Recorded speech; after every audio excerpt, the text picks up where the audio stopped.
to the main event of the evening, and it is the evening. Mazzatto, tell us all about your top 10. All right, Close us out. we're going to start off my top 10. I said I would do this with Psycho. The reason why Psycho makes the top 10 is because he comes out of the hardcore division. After defining the hardcore division and spending years being screwed out of his place, not necessarily because of a lack of skill, but because of a lack of timing. Dark Force Rising comes, and everyone's complaining, oh, well, Dark Force Rising had control of everything. Who was the person fighting against Dark Force Rising, making the story work? Steve. So, because of that alone, his rise to the world title, in the year preceding his crowning as world champion, Psycho proved to everyone why he deserved it. And I feel, like I said, his difference in execution, the way that he's able to work with just about everyone at that point. You could argue that before that point, maybe not, but in my opinion, he beats out everyone before this point. Number 9, Valdez. No, Valdez is another person who comes up from the lower ranks swinging and eventually takes top honors. His blend of styles is like no one else's. He found a way to shine amongst much larger and easier to notice allies in the form of Armageddon Inc. And for anyone, it would have been difficult to have the two bigger guys who were taking all of the focus. And like Steve said, I'll articulate that point, that you were able to work your way even through that and do what you were doing best without those stats. And it's good. Like I said, it proves it's the same reason why you're going to take Havoc. Havoc's not the strongest, Havoc's not the fastest, but Havoc, time and time again, is on the top of the list. Number 8, I have Rhydon. Now, I'll go again with something he was saying, and everyone else was saying, that for someone your size to be able to do the things you do is astonishing, and that in itself would put you in number 8. But ignoring everything else you've accomplished, the intensity and veracity of the feud and interactions with Dragon over the years put you there on their own merits. And you're an integral cog in the machine BWA became in its waning years that helped propel us to new heights. Some of the things you did, like I said, they're completely ridiculous. Destroying popcorn, I love to. But like I said, can I give him a round of applause for destroying popcorn? You guys set the bar for what BWA needed and always wanted to be. And like I said, that puts you there. Which is basically doing a backflip. that's what BWA was always supposed to be. Always, we wanted Bailey to do the flips, and he couldn't do it. All right. Now, He couldn't walk down the ramp. I give number 7 to Avalanche. And I give it to Avalanche. Again, we're going to talk more about Dark Force Rising, how they take everything over. For the time, I think it was what we needed. I really do. And I don't really like everything that came of it.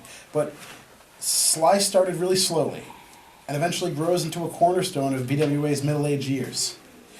Having a larger, more opposing counterpart to Tyrant opens up opportunities for both of their characters. And for the people who are playing the role of face opposite them, such as Steve or myself or you, Gun Show, because... Like, I gotta say, though, like we've given the Dark Force Rising thing a lot of flack. I cannot just sit here being the guy who booked the Dark Force Rising crap. Most of it was the plan. Some of the stuff wasn't. Sly and Charles were supposed to eventually wrestle each other. Yes. That didn't happen. Not my arch lover! No! There are a couple of match finishes changed. Not as bad as it was changed in 2008. But there were a couple of match things that were changed, and they could have made some opponents look better. But them being the powerful force was the plan, and them fizzling out at some point had to obviously be part of the plan. You know, like they had to progress into something, and either something big happens at the end, or they just get taken over by better teams, which is what happened. But yeah, like we can't just sit here like Dark Force Rising was the outsiders, and they came in and they took over everything, and there's nothing we can do about it. We just sat around. No, I booked them a certain way, and when 1, 2, and 3 things went wrong, it makes them look even worse than they actually were. I actually want to take a step back and go back to Valdez. I forgot to say something that I thought of. We've been mentioning over and over 2009. My favorite Valdez is 2011. Yep. Yeah. Yep. Yeah. It is. Yeah. It is because of what it One man is. should have all Yeah. that power. Yeah. So we didn't give that any mention, and that's what Actually, I'm doing. 2010 too. I really enjoyed the Valdez character. Like I said, you see the development from 2009. He's almost there in 2010. He gets edged out by me, and then wins the very next year and makes it. So. Yeah. Which I gotta say was an important story to tell, because what's been done over the last 10 years, not WWE, but what's been done around is the like on the Indies and in TNA, is they'll typically do these tournaments or something to where it comes down to one old legend and one young guy. And the young guy always beats him. I'm like, what of this legend? Like now it's all on this fucking young guy's shoulders. Now it's just him. Like, oh shit, So I thought it made perfect sense for Nick to beat him. It makes Nick stronger. It makes him stronger. So Nick takes the weight on his shoulders, while he can now still fight up, and he's the legend. He can handle it. Like if Valdez won in 2010, not like it couldn't have been his time, but there'd be a better time for it, which was the following year, because he wants it more, because he lost, Right. So what you'll notice as we go through my top 10, I exclusively have people on my top 10 who basically entire years are centered around, with the exception of Hazard and Marcus, and they're only not in the top 10 because of the problems with their performances. They had years basically centered around them. Yeah. But everyone on the top 10 has an entire year revolving around them in one way or another. So, we're up to number 6, which I have as the Jock. Now, the reason why I have the Jock as number 6 is because at the beginning, like we've already articulated, he was the practice dummy, and he was not important to the story. He was there to fill the role. And no one else demonstrates such a precise mastery in transforming into that role. Like, he became the world champion. You and Havoc getting him there. But he did it. Yeah. He was facing Tyrant. He was the face that was going to beat Tyrant. And we were perfectly happy with that. And even Charles was happy with that. Yeah. And in my opinion, the Jock is and always will be the best world champion we ever had, hands down. And had he not lost that interest, he would have continued with the Pride title in the same fashion. Probably, yeah. Yeah, it's quite possible. All right, I'm going to enjoy the cigarette and start with my top 5. Number 5 will be the quickest that we've done so far. I am my own number 5. And what else is there to say about the human trophy case that hasn't already been said? With that being said, I will say I'm only being modest. I actually think I'm the best. But we're gonna so, today. You wanted a little Mazzatto, there he is. Now, my number 4 has crowded out many of these top 5 lists. He is Tyrant. From the beginning, as Steve has already said, he set the bar for himself, so that was where he was. Didn't leave himself any room to improve. If you start out being the best, everyone else makes it to your level, but you can't go anywhere. And that was his main flaw, which is why he's at number 4 and not higher. But he's always been a draw to the BWA in and of himself. His contributions, including Dark Force Rising, can't be ignored. Throughout time, he's always been consistent, he's always been there when he was here, and he's always delivered. I think I may well have the worst showing for my number 3, who's Havoc.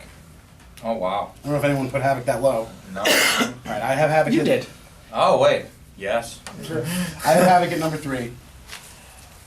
And I still don't not have just no merch. because of his promo, but because I feel Havoc is still an incomplete character. There are things about him that he could still improve. And like you're saying, with the added training, we can't give him the same benefit of the doubt that we have to give everyone else. He has a benefit that we don't get to take advantage of. So I put him in there mainly for his transformation from the Havoc that we saw in the beginning to the Havoc that we see now, who's near perfect. Yeah. And like I said, whether or not he fixes the promo is irrelevant. I have no one can do the things that Havoc does the way that Havoc does them, with the same consistency and passion for his craft. Over the years, Havoc has grown into the truest expression of a wrestler that we have here in the BWA. And I think that's true. I don't know if anyone disagrees. No. That's why Havoc's my number 3. The person who beats out Havoc, in my opinion, Black Dragon. Now, we all know the story, 2007, right? After dominating the BWA for almost 5 years, Dragon is absolutely deserving of the top honors. Enough has been said about you for me to continue to blow it up.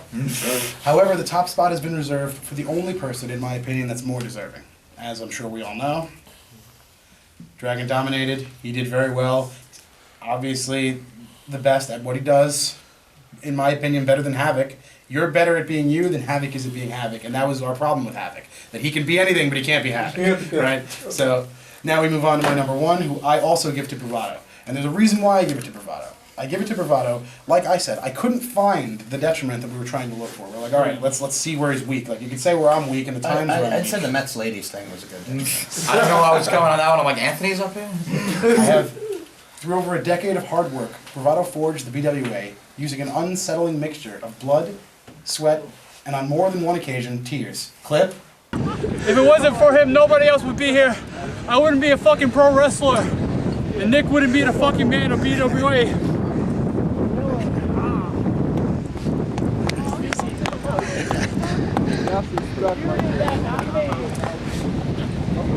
Oh, Yeah, you like that, right? Actually, montage.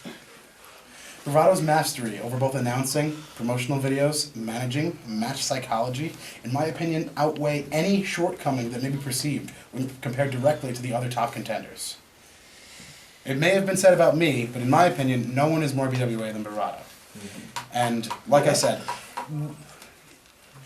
you can only be so perfect, and that's the whole problem. That like Havoc has shortcomings that I can declare. Dragon, your only shortcoming is that you don't do promos as well as him. Yeah. Okay. But like I said, his match psychology you can't compare to it. So like I'm not gonna even try. The list Nobody's is the rolling best on the thing floor like ever. that. The list really is the best I like the thing ever. overselling. I'm not gonna complain about it. I think Yeah. it makes your character.